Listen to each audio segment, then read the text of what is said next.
Assalamualaikum warahmatullahi wabarakatuh. Yang terhormat kepada Pak Pujiono selaku dosen pengampu mata kuliah teori akuntansi dan juga rekan-rekan yang berbahagia. Nah, pada pertemuan kali ini kami dari kelompok 5 akan menjelaskan mengenai mendeskripsikan aset dan pengukuran dalam akuntansi. Sebelum masuk ke materinya, izinkan saya memperkenalkan anggota kelompok kami. Yang pertama ada saya sendiri, yaitu Hafsah Sahda dengan 3 NIM akhir 142. Yang kedua ada Muhammad Zakaria dengan 3 NIM akhir 151. Yang ketiga ada Sofia Amaliatul dengan 3 NIM akhir 161. Ada Iva Mutia dengan 3 NIM akhir 202. Dan juga ada Karina Tria dengan 3 NIM akhir 205. Baik, saya akan menjelaskan tentang perspektif pada penelitian akuntansi. Dalam penelitian akuntansi, ketepatan dalam menjelaskan perspektif melibatkan pemahaman tentang cara pandang terhadap fakta yang terjadi dan bagaimana memahami fenomena yang ada. Perspektif penelitian pada akuntansi adalah cara pandang seseorang terhadap fakta-fakta yang terjadi, bagaimana seseorang tersebut memahami dan mempelajari fenomena yang terjadi. Sebelum kita lanjut, kita harus memahami tentang pemerolehan pengetahuan akuntansi. Nah, yang pertama ada pengetahuan bahwa atau knowledge that. Selanjutnya ada pengetahuan dari atau knowledge of.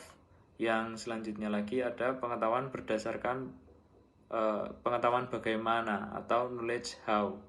Kesimpulannya, pengetahuan-pengetahuan itu terdiri dari beberapa jenis, tetapi karena pengetahuan tergantung pada cara belajar individual, jelas bahwa semua jenis pengetahuan dibutuhkan agar proses pengetahuan berjalan lancar.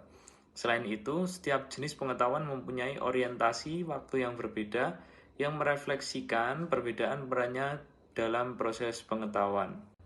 Selanjutnya, kita harus memahami tentang klasifikasi peneliti akuntansi.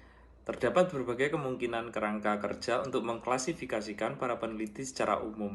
Salah satunya yaitu dengan tipologi. Tipologi yang digunakan oleh Mitrov dan Gilman untuk menghasilkan klasifikasi para peneliti antara lain. Yang pertama, ilmuwan abstrak atau abstract scientist atau AS.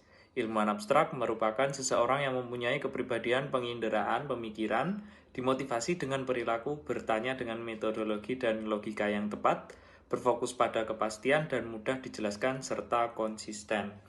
Yang kedua ada teoretikus konseptual atau conceptual theorist atau CT. Teoretikus konseptual merupakan seseorang yang mempunyai kepribadian pemikir intuisi, berusaha untuk membuat penjelasan dan hipotesis ganda untuk menjelaskan fenomena yang berfokus pada penemuan dan bukan untuk pengujian.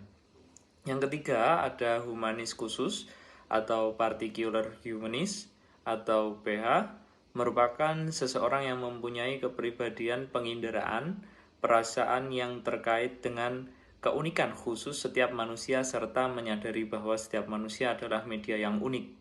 Yang keempat ada humanis konseptual atau conceptual humanist atau CH. Humanis konseptual merupakan seseorang yang mempunyai kepribadian intuisi perasaan, berfokus pada kesejahteraan manusia, mengarahkan pertanyaan konseptual personelnya pada pembentukan seluruh manusia agar menjadi lebih baik.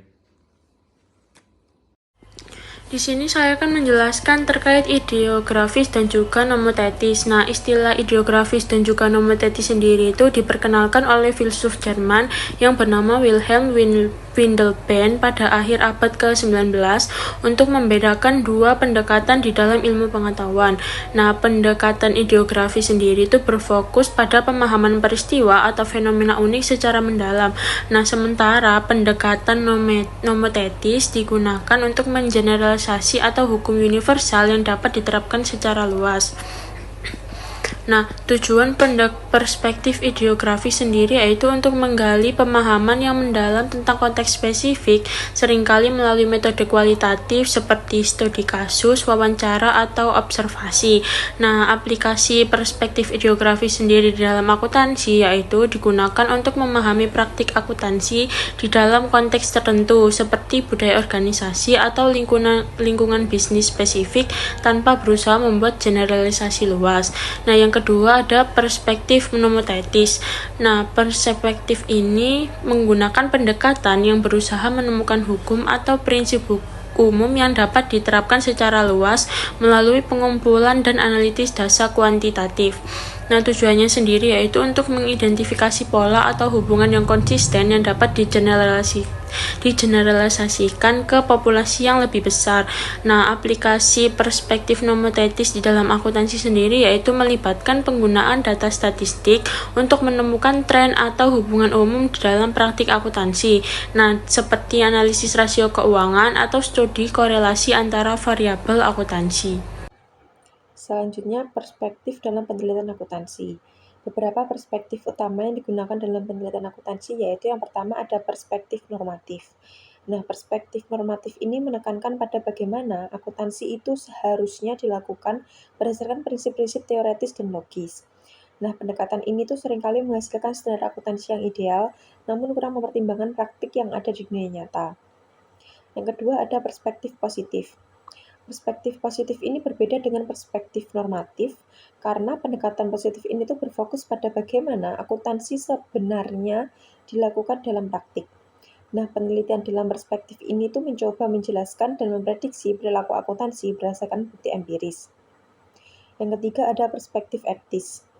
Pendekatan ini tuh menyoroti bagaimana aspek etika mempengaruhi keputusan akuntansi. Hal ini mencakup tentang tanggung jawab sosial perusahaan, transparansi, dan integritas dalam pelaporan keuangan. Yang keempat ada perspektif sosiologis. Perspektif ini tuh melihat akuntansi sebagai fenomena sosial yang dipengaruhi oleh norma, nilai, dan struktur masyarakat. Akuntansi tidak hanya dianggap sebagai alat pencatatan keuangan, tetapi juga sebagai mekanisme kontrol sosial. Yang kelima ada perspektif psikologis. Dalam perspektif ini, penelitian akuntansi mengeksplorasi bagaimana individu seperti manajemen dan auditor itu memproses informasi akuntansi dan bagaimana persepsi mereka mempengaruhi keputusan ekonomi. Yang keenam ada perspektif ekonomi. Perspektif ekonomi itu berfokus pada hubungan antara informasi akuntansi dan keputusan ekonomi yang diambil oleh investor, kreditor, dan manajemen. Nah, pendekatan ini tuh seringkali menggunakan teori ekonomi dan model matematis untuk menganalisis dampak informasi pada akuntansi terhadap pasar modal. Dan yang terakhir ada perspektif politik. Perspektif politik itu melihat akuntansi sebagai alat yang dapat digunakan oleh kelompok tertentu untuk memperoleh keuntungan atau mempertahankan kekuasaan. Penelitian dalam perspektif ini sering membahas bagaimana regulasi dan kebijakan akuntansi dipengaruhi oleh kepentingan politik dan lobby industri. Selanjutnya, beberapa hal yang perlu diperhatikan dalam menyebutkan dan menjelaskan perspektif. Yang pertama ada kesesuaian dengan tujuan penelitian.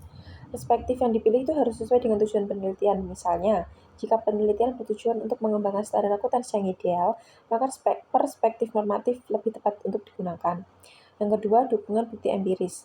Perspektif yang digunakan harus didukung oleh bukti empiris yang relevan, terutama jika menggunakan pendekatan positif atau ekonomi. Yang ketiga, ada pemahaman konseptual. Perspektif akuntansi harus dipahami dalam konteks lingkungan bisnis, sosial, dan politik yang sedang diteliti agar hasil penelitian lebih relevan dan aplikatif. Dan yang terakhir ada keterkaitan dengan disiplin ilmu lain. Banyak perspektif dalam akuntansi berhubungan dengan disiplin ilmu lain seperti ekonomi, psikologi, dan sosiologi. Oleh karena itu, pemahaman multidisiplin dapat membantu dalam menghasilkan penelitian yang lebih komprehensif. Perspektif pada penelitian dalam akuntansi. Perspektif penelitian akuntansi adalah cara pandang seseorang terhadap fakta-fakta yang terjadi, bagaimana seseorang tersebut memahami dan mempelajari fenomena yang terjadi. Beberapa perspektif dalam penelitian akuntansi antara lain, yang pertama, fungsionalis. Perspektif ini berfokus pada penjelasan susunan sosial dan peran akuntansi di dalamnya, dengan pandangan realisme, positifisme, determinisme, dan nomotesis. Penelitian ilmiah akuntansi dengan perspektif ini mengedepankan objektivitas dan mengasumsikan masyarakat yang teratur. Yang kedua, interpretif. Perspektif ini berfokus pada pemahaman pengalaman subjektif individu dalam penyiapan, pengkomunikasian, pembuktian, atau penggunaan informasi akuntansi. Penjelasan ilmiah dilakukan untuk tujuan manusia melalui interpretasi, subjektivitas, dan kesepakatan-kesepakatan. Yang ketiga yaitu positivis. Paradigma positivis masih mendominasi penelitian akuntansi dan menjadi perspektif utama. Yang keempat, kritis. Perspektif ini mempertanyakan pandangan akuntansi tradisional sebagai cara untuk mencapai tujuan yang telah ditetapkan. Yang kelima, kontekstualisme. Perspektif ini bergantung pada analisis fakta-fakta yang hanya diverifikasi secara langsung dan spesifik terhadap situasi tertentu, sehingga hasil akhirnya memiliki ruang lingkup yang terbatas. Yang keenam, organisisme. Perspektif ini bergantung pada ketersediaan basis data asli, fokus pada konteks spesifik yang mengakui keunikan data dan mengharmonisasikannya menjadi halon akuntansi yang lebih lengkap. Selanjutnya adalah fondasi intelektual dalam akuntansi. Fondasi intelektual dalam akuntansi adalah dasar pemikiran konseptual yang mendasari teori, metodologi, dan praktik dalam akuntansi. Secara umum, fondasi ini meliputi 3 pendekatan utama, yaitu yang pertama, akuntansi berbasis ekonomi marginal. Pendekatan ini menekankan analisis nilai marginal dalam pengambilan keputusan, di mana perubahan kecil dalam variabel ekonomi dianalisis untuk menentukan alokasi sumber daya yang efisien. Yang kedua, akuntansi ekonomi politis. Pendekatan ini mengintegrasikan aspek politik dan sosial ekonomi ke dalam laporan keuangan. Dengan demikian, laporan keuangan tidak hanya mencerminkan angka, tetapi juga menggambarkan distribusi kekuasaan, kekayaan, dan dinamika sosial dalam konteks ekonomi. Dan yang ketiga, akuntansi berbasis disiplin ilmu bisnis.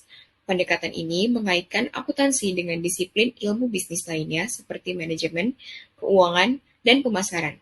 Hal ini mendukung pengambilan keputusan strategis dengan menyediakan kerangka kerja yang komprehensif dalam menganalisis kinerja organisasi. Ketiga, pendekatan tersebut saling melengkapi dalam membentuk dasar pemikiran konseptual bagi teori dan praktik akuntansi modern.